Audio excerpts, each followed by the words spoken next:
U.S. Vice President J.D. Vance has come out and absolutely slammed Canada's immigration policy and indeed its leadership.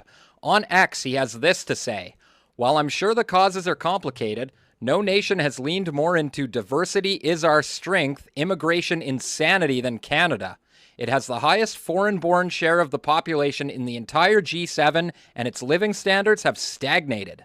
And with all due respect to my Canadian friends whose politics focus obsessively on the United States, your stagnating living standards have nothing to do with Donald Trump or whatever boogeyman the CBC tells you to blame.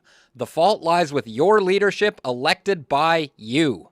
As a Canadian, I was very happy to see the Vice President put Canada's corrupt Liberal leadership on blast. And I'm not alone.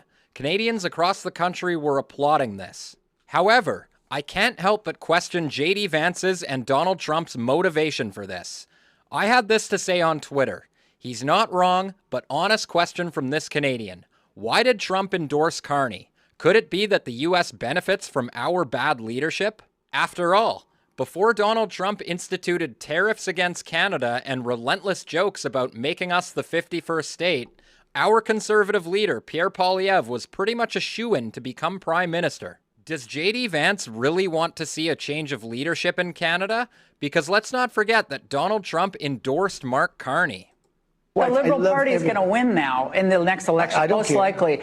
And they were down and out. Isn't that going to make them more hostile to us and possibly I'd rather deal with a liberal than a for China closer to Canada? And that would really put us in a bind. The conservative that's running is stupidly no friend of mine. I don't know him, but he said negative things. So when he says negative things, I couldn't care less. I think it's easier to deal, actually, with a liberal. Which is hilarious when you think about it, because under the bad leadership of Mark Carney that J.D. Vance is talking about here, Canadian jobs are heading south at a rapid rate. So it's the Liberal Party of Canada that's actually helping to make America great again. So for any Americans that might be watching that are not familiar with Canadian politics, Pierre Poilievre has a very similar message about putting our country first. After all, he ran on Canada first, and that's exactly why our media was able to vilify him as being similar to Donald Trump.